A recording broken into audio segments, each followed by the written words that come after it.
اللہم انکا عفو تحب العفو فاعف عنا۔ اے اللہ تو معافی کو پسند کرتا ہے، سراپا معافی ہے، بس تو ہمیں معاف کر دے۔ قرآن میں دو جگہ اللہ نے لیلۃ القدر کی فضیلت بیان کی، ایک سورہ دخان میں اور ایک سورہ قدر میں۔ سورہ دخان میں کہا انا انزلناہ فی لیلۃ مبارکہ، ہم نے اس قرآن کو نازل کیا برکت والی رات میں، اور سورہ قدر میں ہے انا انزلناہ فی لیلۃ القدر، ہم نے قدر کی رات میں اس کو نازل کیا۔ اور دونوں جگہ قرآن میں ہے تنزل الملائکۃ والروح فیہا من کل امر باذن ربہم من کل امر، کہ فرشتے اس رات میں اللہ کے حکم کو لے کر نازل ہوتے ہیں۔ اور سورہ دخان میں کہا فیہا یفرق کل امر حکیم، ہر حکمت والے فیصلے اس رات میں کیے جاتے ہیں۔ تو یہ سب لیلۃ القدر کے بارے میں ہے، اس کو لوگ شب برات پر لے جاتے ہیں۔ اور قرآن میں ہے خیر من الف شہر، 1000 مہینے سے بہتر ہے۔ تو اس لیے لیلۃ القدر کو تلاش کرنا چاہیے، ہمیں متعین طور پر وہ بتائی نہیں گئی ہے، بتایا گیا تھا نبی صلی اللہ علیہ وسلم کو، لیکن آپ کو بھلا دیا گیا۔ اس میں حکمتیں ہیں، مصلحتیں۔ بڑی حکمت یہ ہے کہ اگر بتا دی جاتی تو ہم رمضان کے آخری عشرے میں پوری میں عبادت نہ کرتے، پورے سال سوتے رہتے، پورے رمضان سوتے رہتے، اور خاص اس رات کو کچھ اللہ اللہ کر لیتے۔ اور یہ بھی خطرہ تھا بتا دی جاتی تو اس میں گناہ کا عذاب بھی 1000 گنا، سینکڑوں گنا بڑھ جاتا، پھر حجت تمام ہو جاتی، پھر کوئی گناہگار یہ نہیں کہہ سکتا تھا کہ بھائی مجھے کیا پتا تھا آج لیلۃ القدر ہے، تو بڑا عذاب آ سکتا تھا اللہ کا، کوئی اس رات میں گناہ کرتا۔ تو اس لیے اللہ کی حکمت نے اس بات کا تقاضا کیا کہ اس رات کو چھپا دیا جائے۔ اب امکانات ہیں، پہلی بات تو رمضان میں ہوگی، اتنی بات تو تقریباً یقینی ہے۔ دوسری بات رمضان کے آخری عشرے میں ہوگی، یہ بھی تقریباً یقینی ہے۔ اب آخری عشرے میں پھر ہمیں یقینی نہیں بتایا کون سی رات، یہ بتا دیا گیا کہ طاق راتوں میں، یعنی 21ویں رات، 23ویں رات، 25ویں، 27ویں اور 29ویں، ان راتوں میں امکان زیادہ ہے۔ اور بعض حضرات کے نزدیک 27ویں میں امکان اور بھی زیادہ ہے، بعض حضرات کا موقف ہے، لیکن یقینی بات نہیں ہے۔ تو طاق راتوں میں یعنی کوشش تو کریں رمضان کے آخری عشرے میں عبادت کریں، ورنہ کم سے کم آخری درجہ کیا ہے کہ رمضان کی طاق راتوں میں خود بھی نماز، تلاوت اور دعا میں دل لگائیں، اور اپنے گھر والوں کو بھی نمازوں اور تلاوت میں لگائیں، دعاؤں کو، بچوں کو بھی لگائیں، اٹھایا کریں رات کو جا کے کہ بیٹا اٹھو، تھوڑا اللہ اللہ کر لو، نماز پڑھ لو، کچھ اللہ سے دعائیں مانگ لو۔ دعا کو بہت فوکس کرنا چاہیے، آج کل دعاؤں کو چھوڑ دیا بالکل، حالانکہ سب سے بڑی عبادت ہی دعا ہے۔ دعا میں اللہ اور بندے کا جو کنیکشن ہوتا ہے نا، وہ نماز میں بھی نہیں بنتا، وہ تلاوت میں بھی نہیں بنتا، وہ جو تعلق بنتا ہے نا اللہ اور بندے کا دعا میں، وہ کسی عبادت میں نہیں بنتا۔ تلاوت کا مطلب تو یہ کہ اللہ آپ سے کیا کہہ رہا ہے وہ سن لیں آپ، اس میں تو یہ فائدہ ہوتا ہے، لیکن دعا میں تو آپ اللہ سے تعلق بڑھاتے ہیں نا، آپ اللہ سے مانگتے ہیں۔ تو اس لیے ان راتوں میں خوب گڑ گڑا کے لمبی لمبی دعائیں مانگنے کا معمول بنائیں۔ اعتکاف والے ساتھی بھی بیٹھ جائے کریں اکیلے میں، کہیں کچھ کر لیں، اللہ اللہ سب کچھ مانگ لیں، یہ سوچ کر کہ جو مانگیں گے اللہ ہمیں وہ دے گا۔ جب انسان مانگتا ہے نا پتہ نہیں ملے گا نہ ملے، تو پھر ملتا نہیں ہے۔ اللہ کہتا ہے جب تیرا میرے بارے میں یہ نظریہ ہے کہ میں دیتا ہی نہیں ہوں، تو پھر مانگتا رہے بیٹھ کے، میں نہیں دوں گا۔ اللہ میں استغنا بہت ہے، اللہ کا معاملہ یہ ہے کہ اللہ میں استغنا بہت ہے۔ اللہ کے سامنے جھکو گے تو وہ چپڑ پھاڑ کے دے گا، تھوڑی سی بھی اکڑ دکھاؤ گے تو پھر اللہ کا کچھ نہیں بگاڑ سکتے، پھر خود ہی رلتے رہو گے، ساری زندگی برباد ہوتے رہو گے۔ جیسے نبی صلی اللہ علیہ وسلم نے ایک بوڑھے کو بخار میں دیکھا، فرمایا کہ طہور، یہ بخار تمہارے گناہوں کو معاف کرے گا، خیر برکت کا ذریعہ ہے۔ وہ بیچارہ کہیں غصے میں تھا، اس نے کہا یہ ایک بڈھے کو تنگ کرنے کے لیے آیا ہے۔ آپ نے فرمایا اب ایسا ہی ہوگا، یہ گناہوں کی معافی کا ذریعہ نہیں بنے گا۔ تو دعا میں مانگیں یہ سوچ کر کے یقینی طور پر اللہ میری دعا کو قبول کرے گا، اور بار بار مانگتے رہیں۔ مانگیں کیا، یہ بڑی پرابلم ہے، یہ بڑا مسلمان کے ساتھ مسئلہ ہے۔ بھائی بڑی بڑی چیزیں مانگیں اللہ تعالیٰ سے۔ سب سے بنیادی ضرورت ہماری کیا ہے؟ فَمَنْ زُحْزِحَ عَنِ النَّارِ وَأُدْخِلَ الْجَنَّةَ فَقَدْ فَازَ، جسے جہنم کی آگ سے بچا لیا گیا اور جنت میں داخل کر دیا گیا، وہ ہے اصل کامیاب۔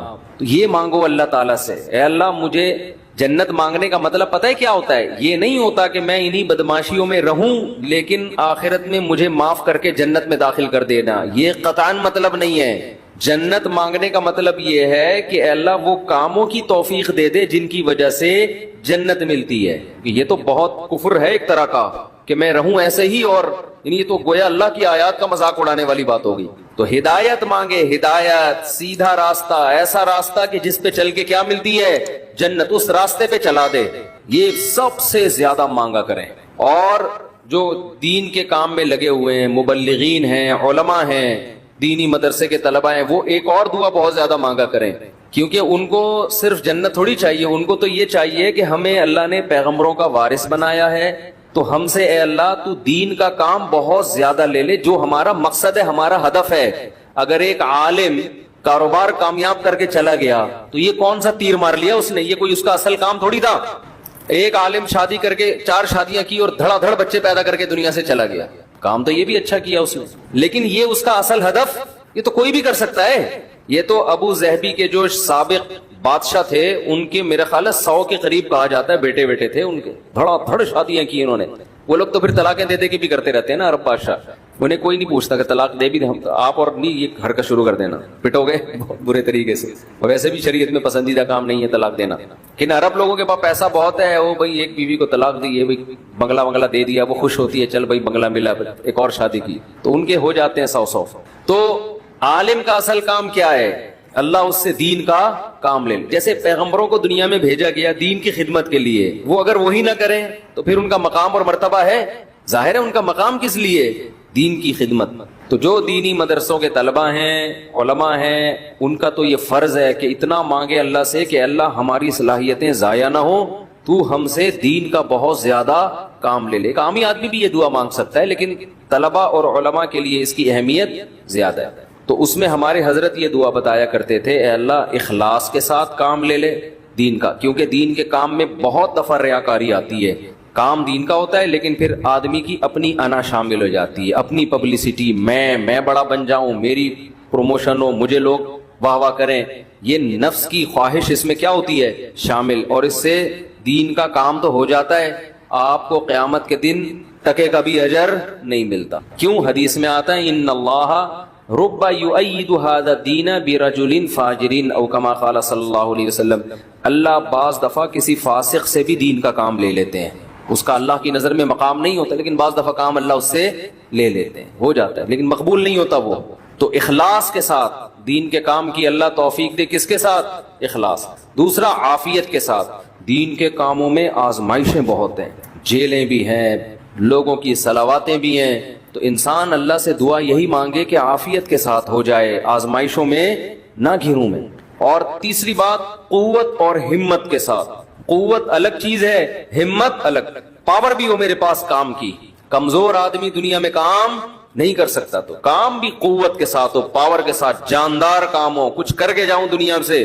لوگ کہیں بھائی, لوگ کہے نہ کہے, اللہ کہے کہ کچھ کر کے گیا. لوگوں کو بعض دفعہ پتہ ہی نہیں ہوتا, کر کوئی اور رہا ہوتا ہے, کیش کوئی اور کرا رہا ہوتا ہے, تو اللہ کو پتہ ہے, اللہ کہے کہ واقعی تو کچھ کر کے آیا ہے. اور چوتھا, ہمت کے ساتھ. طاقت ہوتی ہے, بہت سے طاقتور ہم نے دیکھے ہیں سستی کی وجہ سے کام نہیں کر رہے ہوتے, پوستیوں کی طرح پڑے رہتے ہیں. وہ پاور بھی ہوتی ہے, بولنے کی طاقت, چلنے کی طاقت, دوڑنے کی طاقت, لیکن کیا ہر دوڑنے والا دوڑتا بھی ہے, اس کے لیے ہمت بھی تو چاہیے نا. کمزور میں ہمت ہوتی ہے, طاقت نہیں ہوتی. طاقتور میں, یعنی اگر کمزور میں ہمت ہو, طاقت نہ ہو, وہ بھی کسی کام کا نہیں. آپ میں طاقت ہے مگر ہمت نہیں ہے, آپ بھی کسی کام کے نہیں ہیں. تو ہمت کے ساتھ, تو یہ 4 الفاظ کے ساتھ دعا مانگا کریں, اے اللہ دین کی خوب خدمت لے لے, اخلاص کے ساتھ, عافیت کے ساتھ, قوت اور ہمت کے ساتھ. اتنی خدمت کہ میں دین کے کاموں میں کسی سے پیچھے نہ رہوں, کیونکہ مقابلہ کمپٹیشن ہے. پہلے میں کبھی یہ دعا مانگتا تھا, بلکہ میں کیا, ہمارے دوست تھے, وہ انہوں نے ہمارے شیخ کو خط لکھا کہ میں یہ دعا مانگتا ہوں, اے اللہ میں دینی کاموں میں سب سے آگے نکل جاؤں, سب کو پیچھے چھوڑ دوں میں. انہوں نے فرمایا یہ سب کو پیچھے چھوڑنے والی دعا ٹھیک نہیں ہے. وہ کہیں گے ہمیں کیوں دعا میں ہرا رہا ہے, تو اپنے لیے مانگنا. یہ ایسا ہی ہے جیسے آپ کہہ رہے ہو, اللہ مجھے اتنا پیسہ دے کہ وسیم سے زیادہ دے دے مجھے, اور وسیم مجھ سے پیچھے رہ جائے. تو وسیم کہے گا تو اللہ سے جتنا پیسہ مانگ, مجھے کیوں پیچھے کر رہا ہے اپنے, میں نے تیرا کیا بگاڑا ہے بھائی.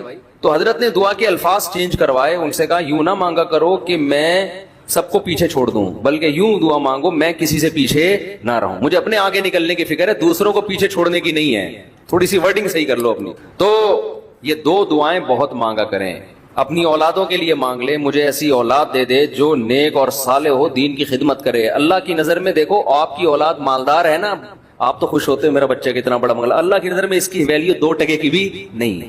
اگر اللہ کی نظر میں ان پیسوں کی، گاڑی بنگلے کی کوئی 2 ٹکے کی حیثیت ہوتی نا، تو موسیٰ کلیم اللہ کو اللہ سب سے زیادہ مال دیتا، سب سے زیادہ مال۔ اور فرعون تانے کیا دیتا تھا حضرت موسیٰ کو؟ مسکین، اس کے ہاتھ میں سونے کے کنگن نہیں ہے، میرے ہاتھ میں سونے کے کنگن، میرے پاس باغات جن کے نیچے نہریں بہتی ہیں، موسیٰ کے پاس کچھ بھی نہیں ہے، مسکین۔ آپ اپنی اولاد کو چاہتے ہو کروڑ پتی بن جائے، دولت مند بن جائے، یہ بابا بھائی مسافر خانہ ہے، لعنت بھیجو یار، بن جائے تو ٹھیک ہے، میں نہیں کہہ رہا ان کو غریب لاوارث چھوڑ کے جاؤ، فوکس کس کو کرو بھائی؟ نیک بن جائے، دیندار بن جائے، پرہیزگار بن جائے۔ اگر پرہیزگار بن گئی نا، اللہ پہ اعتماد اور تعلق ہو گیا، سوکھے ٹکڑوں میں بھی آپ کی اولاد خوش رہے گی۔ اور اگر پرہیزگار نہیں بنی تو میں نے کروڑ پتی باپ کو دیکھا ہے جس نے کروڑوں روپے کی جائیدادیں بچوں کے لیے تیار کی، اور وہی بچے باپ کو صبح شام ٹینشن بھی دے رہے ہیں اور خود بھی ڈپریشن کی گولیاں کھا رہے ہیں، وہ دین نہ ہونے کی وجہ سے۔ تو لیلۃ القدر میں کیا دعائیں مانگنی ہے؟ 2 دعاؤں کو فوکس زیادہ کرنا ہے۔ ایک ہدایت اپنے لیے بھی، اپنے ماں باپ کے لیے، بیوی اور بچوں کے لیے، اپنے بہن بھائیوں کے لیے، اور ان کی ازواج اور ان کی اولاد، یہ آپ کا فیملی کیا ہو گئی؟ کمپلیٹ۔ یوں دعا مانگے، اے اللہ عافیت والی زندگی دے، سیدھے راستے پہ چلا دے مجھے، میرے والدین کو، والدین میں باپ دادا سب آ گئے، نانا نانی سب آ گئے، میرے والدین کو، میرے بیوی بچوں کو، میرے بہن بھائیوں، ان کی ازواج اور ان کی اولاد۔ ازواج میں شوہر اور بیوی دونوں آ گئے ہیں، تو یہ آپ کی فیملی کیا ہو گئی؟ کمپلیٹ۔ تو یہ سب کے لیے دعا کر دی۔ تو چند دعائیں، اب موضوع چل پڑا ہے تو میں بتا دیتا ہوں جو مانگنی چاہیے، کیونکہ ہمارے یہاں دعا ہی نہیں، عجیب طریقے سے دعائیں مانگی جا رہی ہوتی ہے۔ چند دعائیں بہت ضروری ہیں جو ان لیلۃ القدر میں آپ نے کثرت سے مانگنی ہے۔ ایک دعا سب سے پہلے میں نے بتایا کیا مانگنی ہے؟ ہدایت، بلکہ اس سے بھی پہلے اپنے گناہوں کی مغفرت، کیونکہ گناہ دعا کی قبولیت میں آڑ بنتے ہیں۔ اللہ کہتے ہیں تو میری تو کچھ بھی نہیں مانتا اور اپنی مجھ سے منوا رہا ہے، میں جب تجھے آزمائش میں ڈالتا ہوں تو کچھ بھی نہیں کرتا۔ تو پہلے اللہ سے معذرت کر رہے ہیں، معافی مانگے، جو میرے گناہ ہو چکے معافی چاہتا ہوں، میں اقرار کرتا ہوں میں غلط ہوں، تو میرے گناہوں کو کیا کر دے؟ معاف۔ یہ بار بار مانگے اللہ سے، یہی ہے انک عفو تحب العفو فاعف عنا، اور دل میں نیت کریں اللہ میں تجھ سے وعدہ کرتا ہوں آئندہ میں گناہ نہیں کروں گا۔ شیطان ایسے موقع پہ کہے گا ابے تو کر لے گا، تو کیوں جھوٹے وعدے کر رہا ہے؟ تو شیطان کو بولے تو اور میں جانوں اللہ جانے تجھے کباب میں ہڈی بن کے تجھے کیا تکلیف ہو رہی ہے۔ یہ شیطان نا ایسے موقع پہ یہ کرواتا ہے تاکہ منہ سے بات بھی اچھی نہ نکالو آپ۔ شیطان آئے گا اور کہے گا کہ بھائی تو دعائیں مانگ رہا ہے کہ تو میں دوبارہ نہیں کروں گا، تو نے کرنا تو ہے یہ کام دوبارہ، کیوں اپنے آپ کو دھوکہ دے رہا ہے؟ تو آپ شیطان سے کیا بولو، بھائی میرا معاملہ اللہ کا معاملہ، تیرے کو بیچ میں تکلیف کیا ہو رہی ہے؟ جیسے میں جب شادی کر رہا تھا تو لوگ محلے والے کہہ رہے تھے مفتی صاحب کو کیا ہو گیا، پھر تیسری شادی کر رہے ہیں۔ تو ایک صاحب نے کہا بھائی اپنے خرچے پہ کر رہے ہیں، لڑکی کے ابا راضی ہیں، تو آپ کو تکلیف کیا ہو رہی ہے؟ ان کے گھر والوں کو ہو تو سمجھ میں آتا ہے۔ تو یہی بات شیطان کو سمجھا دیا کرے، صحیح ہے، یہ وسوسے ڈالتا ہے شیطان عمل سے روکنے کے لیے۔ تو بھائی جب بعد میں خدا نخواستہ ہو گیا تو دوبارہ توبہ کر لیں گے۔ اب یہ تھوڑی کہ اگر ہونے کا خطرہ ہے تو ہم کوئی اچھا کام ہی نہ کریں، باقی اچھے عمل بھی چھوڑ دیں اس چکر میں کہ ہم سے تو گناہ ہو جاتا ہے تو ہم کیا، ہمیں کیا بھائی، ہو جاتا ہے تو جب ہوگا تو دیکھا جائے گا، ابھی تو نہیں ہو رہا نا، ابھی تو جذبہ نہیں کریں گے بس۔ تو پہلے کیا کرنا ہے؟ گناہوں سے توبہ، اس کے بعد ہدایت کی دعا۔ سب سے بڑی ضرورت کیا ہے؟ سیدھے راستے پر چلنے کی توفیق، اس میں اپنے لیے، بیوی بچوں کے لیے، اپنے والدین اور بہن بھائی اور ان کی ازواج اور اولاد، یہ پورا بڑے بڑے رشتے کور ہو گئے اس میں، ٹھیک ہے نا۔ پھر تیسرے نمبر پر دین کی خدمت کی دعا کہ اللہ ہم سے دین کا بہت کام لے لے، کیونکہ علماء کے لیے تو سب سے بڑا کی فضیلت ہی یہی ہے کہ اللہ ان سے دین کی خدمت لے لے۔ وہ دنیا میں کاروبار کے لیے نہیں ہے، شادیوں کے تو ایک ضمنی چیز ہے، اس کے لیے شادیوں کو پروموٹ کرنے کے لیے ضرور ہے کیونکہ وہ بھی دین کا ایک حصہ ہے۔ تبھی ہمارے حضرت مفتی رشید احمد صاحب کہتے تھے علماء کو خود شادیاں نہ کرو، لوگوں کو ترغیب دو۔ لوگ کہتے تھے حضرت ترغیب کیسے دیں جب خود نہیں کرے گا، خود کرو گے تو دین کے کام کے قابل نہیں رہو گے۔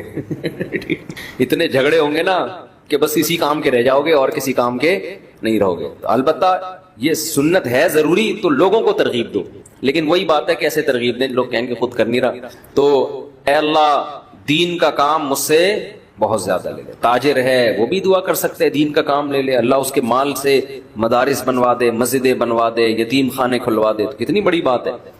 چوتھی دعا عافیت کی. یہ نہ مانگا کرے اللہ مجھے مال و دولت دے دے, اے اللہ میری تنخواہ 2 کروڑ کروا دے. اس طرح کی دعائیں یہ جزیات ہیں, ہدف کو فوکس کرنا چاہیے. اللہم انی اسألک العفو والعافیہ, معافی چاہتا ہوں, عافیت, عافیت والی زندگی, ٹینشنوں سے پاک زندگی چاہیے. اب وہ اللہ کی مرضی ہے, پیسہ دے کے ٹینشن سے پاک کر دے یا بغیر پیسے کے آپ کو ٹینشن فری بنا دے. عافیت چاہیے مجھے فی الدین والدنیا والآخرہ, دین میں بھی عافیت, میرا دین بھی مصیبتوں سے محفوظ رہے, میری دنیا بھی اور آخرت بھی. وفی اہلی و مالی, میرے گھر بار بھی پریشانیوں سے محفوظ رہے, بیوی بچے بھی, و مالی, اور میرا مال بھی مصیبتوں سے محفوظ. مالوں پہ ہلاکتیں آ جاتی ہیں, فیکٹریوں کو آگ لگ جاتی ہے, تو یہ بڑی جامع دعا ہے, سمجھتے ہو. اس کے بعد ایک دعا اللہ سے اور مانگ لو. شادی شدہ آدمی کے لیے گھر ایک بڑی ٹینشن ہوتا ہے نا, وہ کہہ سکتا ہے کہ میں اللہ سے مصیبت سے پناہ مانگ رہا ہوں, تو مصیبتیں تو میں نے گھر میں خود پالی ہوئی ہیں. شادی شدہ لوگ, بعض لوگوں کی یہ رائے ہوتی ہے, تو یوں دعا مانگو, ربنا ہب لنا من ازواجنا وذریاتنا قرۃ اعین, اے اللہ ہمیں ہماری ازواج یعنی بیویوں اور اولاد کی طرف سے آنکھوں کی ٹھنڈک. یہ دعا عورت بھی مانگ سکتی ہے, کیونکہ زوج کا لفظ بیوی پر بھی اور شوہر پر بھی. آنکھوں کی ٹھنڈک دے, ان کو ہماری آنکھوں کی ٹھنڈک بنا دے. جب ہم گھر آئیں تو خوشی ہو, میری وائف بیٹھی ہوئی ہے ماشاءاللہ, میرے بچے بیٹھے ہوئے, خوشی ہو. یہ نہ ہو کہ جب گھر آئے تو پتہ چلا بیگم میکے گئی ہوئی ہے تو خوشی سے پاگل ہو جائے آدمی, جیسے کہ آج کل ہو رہا ہے. آدمی کا دکھایا اس کی بیوی میکے جا رہی ہے تو وہ بڑا پریشان نہ کہ یار جا رہی ہے, کوئی افسوس ہوا, اور ادھر منہ کر کے خوشی سے ناچ رہے ہیں. ٹھیک ہے نا, تو یہ کنڈیشن نہ ہو. اے اللہ ہمارے گھر والوں کو اور اولاد کو ہمارے لیے آنکھوں کی ٹھنڈک. آنکھوں کی ٹھنڈک کا یہاں مطلب یہ ہے کہ ان کو نیک بنا دے. ان کو کیا بنا دے؟ نیک, شریف, شرفا. نماز روزے میں لگے ہوئے ہوں, گھر جاؤ تلاوت کا ماحول ہو, دعاؤں میں لگے ہوئے ہوں, تلاوت کر رہے ہوں, تو جس کی فطرت صحیح ہو اسے یہ عمل دیکھ کر اس کی آنکھیں کیا ہو جاتی ہیں؟ ٹھنڈی. اور اگر آپ گھر میں گئے, بیگم صاحبہ ڈرامہ دیکھ رہی ہیں, سین چل رہا ہے بڑا ٹائٹ قسم کا نا, اور بچے بھی پب جی پہ لگے ہوئے ہیں, فلمیں دیکھ رہے ہیں, میوزک سن رہے ہیں, خدا کی قسم اس سے آپ کی آنکھیں ٹھنڈی نہیں ہوں. میں لوگوں سے کہتا ہوں اپنی بچی کو اسکارف پہناؤ, پراپر ڈریس پہناؤ, پھر دیکھو کتنی پیاری لگے گی آپ کو. اور آپ اس اسکارف جو ہے نا, اور اسکرٹ پہنا دو, سلیو لیس کپڑے پہنا دو, آپ کو وہ آنکھوں کی ٹھنڈک نہیں لگے گی. گھر کا ماحول دینی ہو, طہارت کا, نماز کا, تلاوت کا, معمولات کا. تبلیغ والے کروا دیتے ہیں, اپنی عورتوں کو تبلیغ میں وقت لگواؤ گے تو گھر میں یہ معمولات شروع ہو جائیں گے. تبلیغ میں بڑی جان ہے. بڑے بڑے لوگوں کو میں نے دیکھا ہے, بیگم کنٹرول میں تھی, تبلیغ میں لے گئے, صحیح ہو گئی, گھر کا ماحول بن گیا. اور گھر کا ماحول عورت سے بنتا ہے, آدمی سے نہیں بنتا. تو آنکھوں کی ٹھنڈک بنا دے. وَجَعَلْنَا لِلْمُتَّقِينَ إِمَامًا, یہ اسی کی تفسیر ہے. اور ہمیں پرہیزگاروں کا امام بنا. یہ مطلب نہیں کہ اگلے الیکشن میں ہم جیت جائیں. پرہیزگاروں کا امام کا مطلب امام تو ہم ہیں ہی, ہمارے ماتحتوں کو پرہیزگار کر دے, اچھے لوگوں کے سربراہ ہوں ہم. تو بیوی بچے آپ کے ماتحت ہوتے ہیں نا, تو ہمیں ان کو کیا بنا دے, تو پرہیزگار بنا دے. تو یہ دعا بھی بہت امپورٹنٹ ہے. اللہ نے نیک لوگوں کی صفات میں یہ دعا بھی بیان کی ہے کہ وہ ہم سے یوں دعا مانگتے ہیں. اور 2 دعائیں اور جلدی سے بتا دوں, یہ ٹاپک نہیں تھا, لمبا ہوتا جا رہا ہے مسلسل, اس پہ میں مستقل انشاءاللہ بیان کروں گا. 2 دعائیں اور لیلۃ القدر میں, اور ویسے بھی معمول بنائیں. ایک دعا یہ کہ جہنم کی آگ سے خلاصی, بار بار قرآن یہ بیان کرتا ہے, جنت کی طلب اور جہنم کی آگ سے خلاصی. قرآن بار بار کہتے ہیں ہمارے نیک بندوں کے دل میں جنت کی اتنی لالچ ہے کہ راتوں کو اٹھ کے اللہ کو پکارتے ہیں کہ اللہ ہمیں اس جنت کا وارث بنا دے, محروم نہ کرنا اس جنت سے. جن کا آخرت پر ایمان نہیں ہے نا, انہوں نے جنت کو دوسرے درجے پہ رکھا ہوا ہے. میں بھی ہو سکتا ہے جنت ہو, مل جائے ٹھیک ہے, اس طرح سے مانگ رہے ہوتے ہیں. آپ مجھے بتاؤ, دنیا میں آپ کو کوئی ایسا پیکج دیا جائے کہ یہ کر لو تو تمہیں پھر اس کے بدلے میں یہ ملے گا, اس میں 1000 گز کا بنگلہ ملے گا, اور ایسا بنگلہ ہوگا, کروڑوں روپے کا بنگلہ ہوگا, اس میں پھر تمہاری بڑی اچھی شادی ہو جائے گی, بہت خوبصورت بیوی ملے گی تمہیں, اور اس میں تمہاری خوراک ایسی ہوگی, تمہاری جوانی 100 سال تک رہے گی, ہے بھائی, اور تمہیں جناب کروڑوں روپے کی گاڑیاں ملیں گی. یعنی جنت کے 10ویں حصے کی بات اگر ہم سے کی جائے دنیا میں, تو میرا خیال ہے سارا دن اس کی تلاش اور طلب کے علاوہ ہمارا کوئی کام نہیں ہوگا, کیونکہ یقین ہے نا اس دنیا کو دیکھا ہوا ہے, آخرت کو دیکھا نہیں ہے. تو اللہ تعالیٰ کہتے ہیں کہ ہمارے نیک بندے راتوں کو اٹھ کے اللہ سے کیا مانگتے ہیں؟ جنت. کہ اللہ ربنا وآتنا ما وعدتنا علی رسلک، اے اللہ تو نے پیغمبروں کی زبان سے جس جنت کا ہم سے وعدہ کیا ہے وہ اس وعدے سے ہمیں محروم نہ کرنا، وہ دینا ہمیں جنت، ہم محتاج ہیں اس کے، وہ بڑی دل نشیں جنت ہے، ایسا نہ ہو کہ نیک لوگ اس میں جا رہے ہوں اور ہمیں اس سے روک دیا جائے، اس وقت یہ منظر قہر بن کے گرے گا آپ کے اوپر، یہ بہت بڑی ٹینشن ہوگی، اور جہنم کی آگ سے پناہ، ربنا صرف عنا عذاب جہنم، جہنم کی آگ کو ہم سے دور کر دے۔ تو یہ چند دعائیں ہیں جو مانگا کریں پابندی کے ساتھ، سمجھتے ہو کہ نہیں سمجھتے؟ اور ایک آخری دعا، اگر آپ کے والدین دنیا سے جا چکے ہیں یا آباء و اجداد کوئی بھی جا چکے ہیں، ان کی مغفرت کی دعا، ان کو بھولنا، جن میں والدین تو بہرحال وہ تو زندگی بھر نہیں بھولنا ان کو، جب مغفرت کی دعا تو سب سے پہلے اپنے والدین کے لیے الگ الگ مانگا کرو، باپ کے لیے الگ اور ماں کے لیے الگ، ہول سیل کے حساب سے نہ مانگا کرو۔